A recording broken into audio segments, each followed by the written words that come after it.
گرامی داشت نام نیکی بابا جان غفورов مکتب بزرگی تربیت خودآگاهی خودشناسی تاریخی و افتخاری ملی میباشد. بنابراین ما را ضرور است که خاطره این فرزند فرزانه ملت را پاس داریم. شاه اثر تاجیکان و دیگر آثار بیگزند او را پیوسته آموزیم و از کار و فعالیت فداکارانش سبق بگیریم. این برای نسل جوان بسیار یک نمونه عبرت است. من نسبت بابا جان غفورов یک شخص فدایی نسبت به ملت تاجیک را می‌بینم.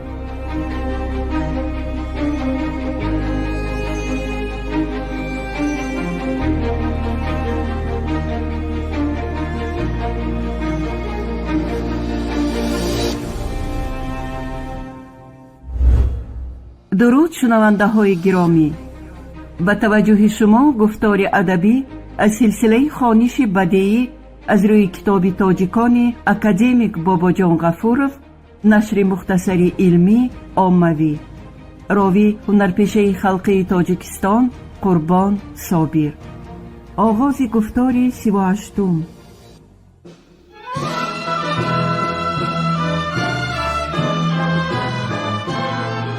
بابا جان غفورov، تاجیکان.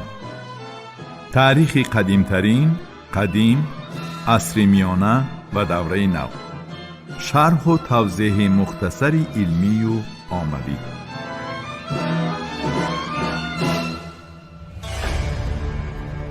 سمرقند و رخشه و دیگر باششگاه‌های شهری. اکادمیک بابا جان غفورov در این بخش تاجیکان دایر به سمرقند و رخشه و شهر و شهرک‌های سوخت که در نتیجه حفریات باستانشناسی باقی مانده های آنها مورد تحقیق قرار گرفتند معلوماتی مفصل می دهد. پیش از همه قید می نماید که مرکز سوخت شهر سمرقند بود که باقی مانده های آن از دیمنه افراسیاب دریافت گردیدند. مساحت این یادگاری 219 هکتار را تشکیل می دهد و آن از جانب عالمان و باستانشناسان N.E. ویسیلوفسکی، V.V. بارتول، V.L. ویاتکین، A.E. تریناشکین، V.A. شیشکین و Y.G. غلاموف آموخته شده است. به عقیده لیفشیتز نام اصلی سوختی افراسیاب پرشواب یعنی بر آبی سیاه یا کنار دریای سیاه بوده. آن در زبان تاجیکی پارسیاب و عصرهای من بعده شکل افراسیاب را گرفته است. متاسفانه حالا هم بسیار مسئله های تاریخ عصرهای 6-8 سمرقند کاملا روشن نگردیدند، ولی معلومات موجوده نشان می دهد که محض همین دوره زمان رشدی سمرقند بوده است. در قسم شمالی شهر ارک و در قسم جنوبی آن شهرستان جای داشت. شهر 2 قطار دیوار داشت و در سمت جنوبی مساحتش خیلی وسعت یافته بود و در شمال باشد تا به جریهای ساحل دریای سیاب می رسید. درازی دیوارهای اطراف آن 2 کیلومتر را تشکیل می داد. بین قطار دیوارها 8-10 متر مسافه بود، ولی دیواری درونی خیلی مستحکم و برج‌های آن مثل کتک‌های شاهمات جای گرفته بودند. دیوار 2 قطاره مرکز شهر و محل‌های هنوز در عصرهای 4-5 ساخته را محافظت می‌نمود. در عصرهای 6-7 بعد از ساخته شدن دیوار نیز مساحت شهر باز هم وسیع گردیده به یکی از شهرهای دارای استحکام مستحکم تبدیل یافت. مخصوصاً دروازه های شهر به طرز خیلی جالب و برای مدافع موافق با دالان و راه های پنهانی و برج های بلند بنا یافته بودند. اکادمیک بابا جان غفورov قید می نمایند که سالهای 1965 1968 و بعد از آن در مابین دیمنه افراسیاب مجموعه عظیم معماری قصر حاکم کشف گردید که میدانش زیاده از 1 هکتار بود. تالار کلانترین آن 4 کنجه اندازش 11 بر 11 متر بود و از طرف شرق درآمدگاه داشت. شیفت تالار به ستونها تکیه می کنند. تک تکی دیوار صفحه وسیع طول کشیده روبروی درآمد صفه خیلی پیش می براید و در آنجا تخت حاکم می ایستاده است. دیوارهای خود تالار، دالانهای بیرون آن و دیوارهای دیگر خانه‌های همشفت آن سراسر از رسم و تصویر پر بودند. از تالار دیگر اسباب اشیای چوبینی کندکاری و هیکلچه های چوبینی نیم سوخته رقاصه ها یافت شدند. یکی از کلانترین مرکزهای سوختی بخارا دیمنه ورخشه محسوب می یافت که سالهای 1938 1939 و 1949 1954 از طرف باستانشناس و اشیشکین تحقیق گردیده است. قسم اساسی دیمنه در بلندی تپه جای گرفته است. حدودش 9 گکتر را تشکیل می دهد و بلندی آن در اصل 30 متر بوده است. در غربتر ارگ قصری بخارخدادها واقع بود که عمارت و بینای زیادی خرد و کلان داشت و همه آنها به سلام خانه بزرگ می پیوست. دیوارهای قصر پر از نقش و نگار عجایب و رسم و صورتهای پرمضمون بودند. حولی‌های شهریان در قسم‌های شمالی، شرقی و غربی ورخشه جای داشتند. از دیگر شهرهای واحه بخارا پیکند را میتوان نام برد که مساحت آن 20 گکتر بود و هم قلعه و هم ارگ داشت. این چنین کافر قلعه، تلیبرزو و دیگر یادگاری‌های تاریخی سوخت سمرقند دریافت شدند. در سرگه زرافشان نیز زیاده از 50 آثار دوره‌های اولی عصر میانه به مثل گردن حصار و در سوخت جنوبی ناحیه قشقدریا چندین شهرهای کلان یافت شدند.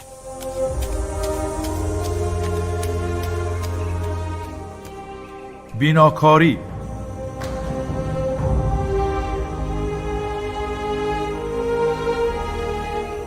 مسئله رشد بیناکاری و ساختمان عمارت‌ها را اکادمیک باباجان غفورов در باب‌های قبلی اثر خود وابسته به دیگر مسئله‌ها، مخصوصاً آموزش آثار شهرها و معبد و کوشک‌ها تا اندازه تصویر نموده است. در این بخش اساساً محقق به مصالح ساختمان، کارهای مهندسی توقف می‌نماید. تأکید می نماید که در اولهای عصرهای میانه در سوخت مصالح اساسی دیوارزنی، پاخسه و خیشتهای کلان خام بوده، خیشت پخته خیلی کم استفاده می شد. برای تکیه بالا رو زبرروها اساساً ستونهای چوبین را کار می فرمودند. چوب در بامپوشی هم مصالح اساسی بود. دیوارها را به درجه غفص می کردند که حاجت به ته کرسی هم نمی ماند. فقط در یک چند جای ته کرسی یافت شده است. مثلا در ورخشه در تگ ستونها از خیشت خام و پخته پای ستونی چقوری ساختند. معبد پنجکند هم ته کرسی داشت. فرش خانه ها اساساً گیل انداوه بوده. بعضا آنها را از خیشت خام و حتی از خیشت پخته هم می کردند. در کوهستان فرش خانه را از سنگ می ساختند. در ابتدای عصرهای میانه اساساً 4 نوع دیوار معمول بود: پاخسگی، خیشتی، پاخسگی خیشتی و خیشتی پاخسگی. بری دیوارها از 1 تا 1.6 متر بود. خانه ها با دهلیز و دالانهای پیوست می شدند که بالای آنها با چند اصول پوشیده می شد. طاقها را از خیشت خام می برداشتند. درها را از تخته می ساختند. بعضا درها را 2 قبطه هم می کردند و ساخت این درها مدتی دراز بی تغییر مانده است و آنها را حتی حاضر هم در بعضی عمارت‌های تا انقلابی تاجیکان دیدن ممکن است. اساساً دری 2 زبانکدار که زبانک‌های آن در خانه‌های تکدری و بالادری جای گرفته تاب می‌خورند. در پامیر و وادی قراتیگین بعضی خانه‌ها حاضر هم با چنین طرز ساخته می‌شوند. بامی خانه‌ها نیز به طرز گوناگون روپوش کرده می‌شد. از جمله خانه‌های خرد 4 کنجه را عادتاً به شکل گنبد، خانه‌های کلانتر را به طرز بامی مقرری ستوندار می‌پوشانیدند.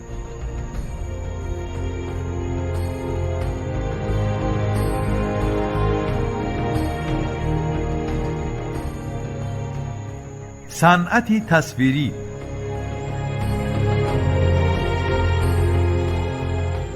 آید به صنعت سوخت سخن رانده اکادمیک باباجان غفوروف می نویسد که آثار صنعت تصویری سوخت از پنجکنت قدیم و رخشه و افراسیاب سمرقند به دست آمده است.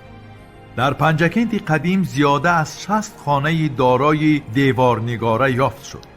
این شماره گواه آن است که عادت آرایش دیوارهای خانه در بین سغدیان تا چه اندازه معمول بوده است.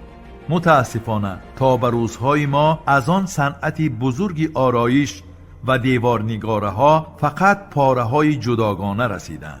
صنعت تصویری پنجکنت قدیم دقت بسیار محققان را به خود کشیده است.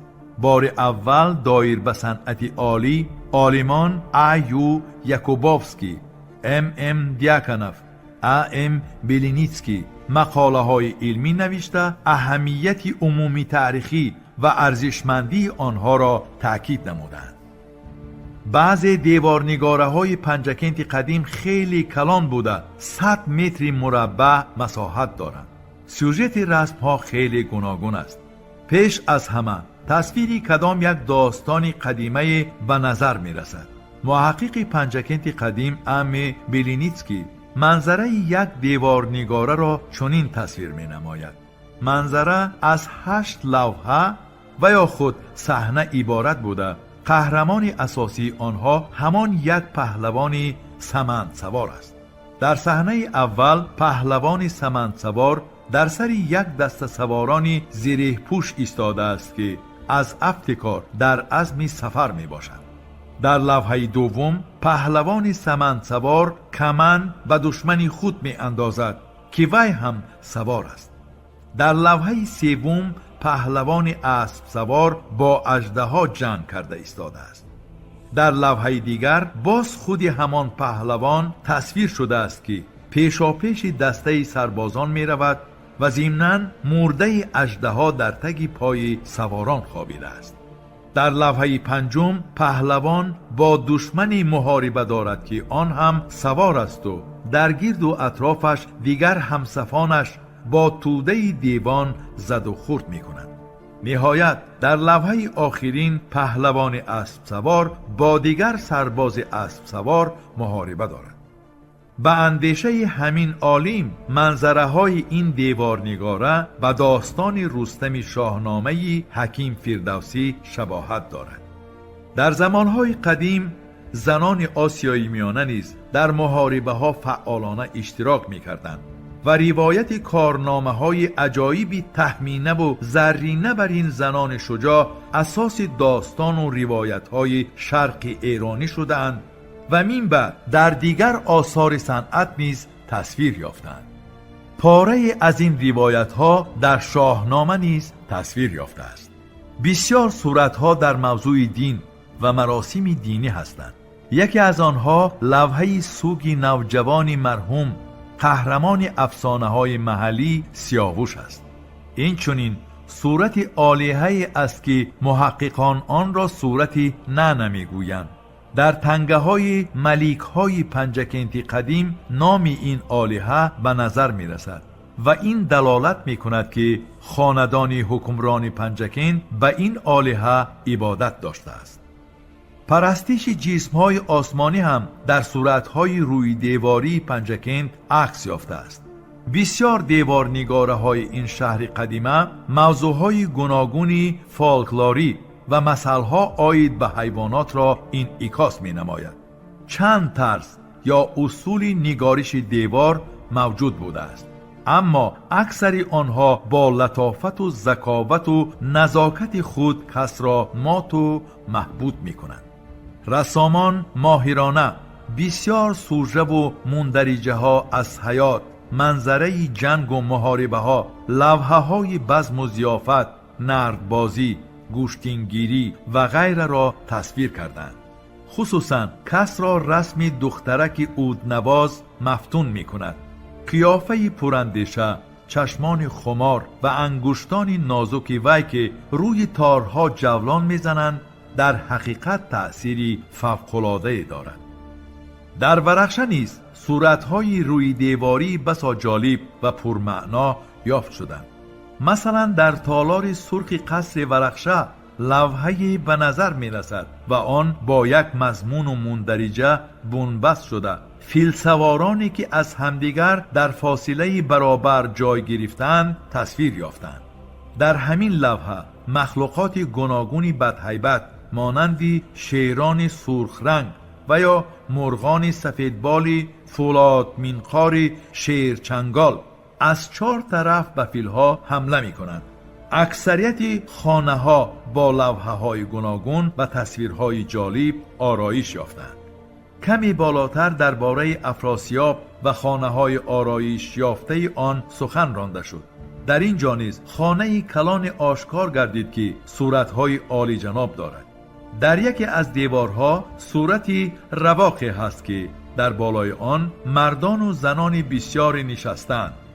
دیوار نگاره مضموناً به آب علاقه دارد که با کشیدن موجهای کبود و روی آن گشتن آدمان و پرندگان و شنا کردن ماهیان تصویر یافته است.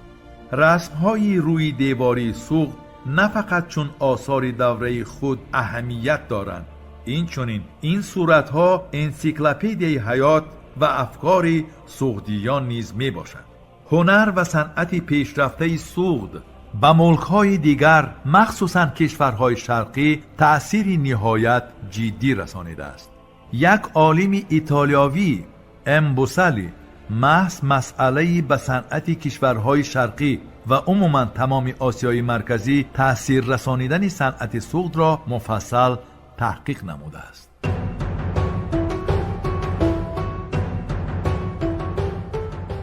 هیکل تراشی، صنعت موسیقی و رقصی.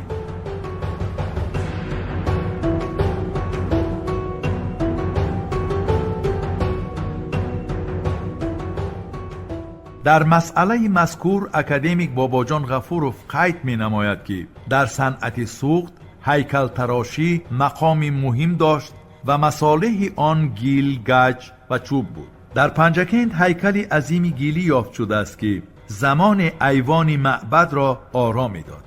در این ایوان پنلی یافت شد که قریب 8 متر درازی داشت. مضمون نقش این پنل تصویری فانتاستیکی منظره دریا می باشد. در یکی از دیوارها در مابین مخلوق آدم سیمای نقش یافته است که از آب برآمده ایستاده است. تمام ماهیان و مخلوقات غرایب به طرف همین مخلوق آدم سیما شنا می کنند. عالم شناخته بلینیتسکی این لوحه را تجسم دریای زرفشان که به یونانی پالیتیمت پر اعزاز و سوغدی نامیق نامدار می باشد نامیده است. در پنجکند همچنین هیکل‌های خوشنمای چوبی هم وجود داشتند. این هیکل رقاصه ها می باشند که به اندازه 34 قسم تنه آدمی ساخته شدند. هیکل های رقاصه های پنجکند چنان تصویر یافته است که پیراهنی حریری شیرازه هایش زردوزی گلابی، شلوارهای بی‌قصب نیل رنگ و کفش‌های قرمزی کیمختی به قامت رسا و دلبر آنها چنان قایم و شینم می‌افتد که بیننده از حسن آنها در حیرت می‌ماند. چون این رقص‌ها را گیردباد گشت دختر می‌نامیدند. رقاصه‌های چاچ، قماد، کش، میمور، مخصوصاً رقاصه‌های سمرقند نهایت مشهور بودند. مردم سوخت و ناحیه‌های اطراف آن نه فقط در هنر رقص اینچنین در هنر موسیقی هم شهرت داشتند. نام ده‌ها اسباب‌های موسیقی تا به ما رسیدند که در بخارا معمول بودند. بسیار نوای و آهنگ و مقام‌های گوشنواز ایجاد گردیده، بعضی آنها را یکخوان و یکنوازان و بعضی آنها را دسته نوازندگان و حافظان اجرا می‌کردند.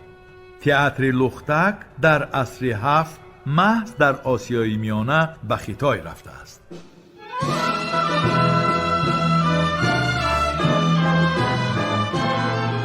باباجان غفورov، تاجیکان. تاریخ قدیم، عصر میانه و دوره نو. شرح و توضیح مختصر علمی و عملی.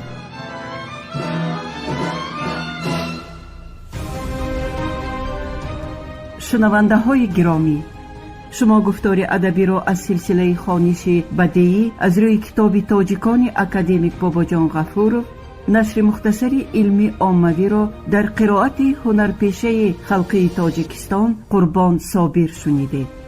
محرر سیدزاده عابدجان، کارگردان عبدالمنان رحمان. این گفتار سال 2024 ثبت شده است. انجام گفتار 38. آموزش کتاب تاجیکان جوانان ما را هشدار می دهد که نیاگان فرزانه ما در مسیر تاریخ چه جایگاهی مقدس داشتند. کتاب تاجیکان احساس خودشناسی ملی و زیرکی سیاسی را در دل و ذهن جوانان ما تحکیم می بخشد.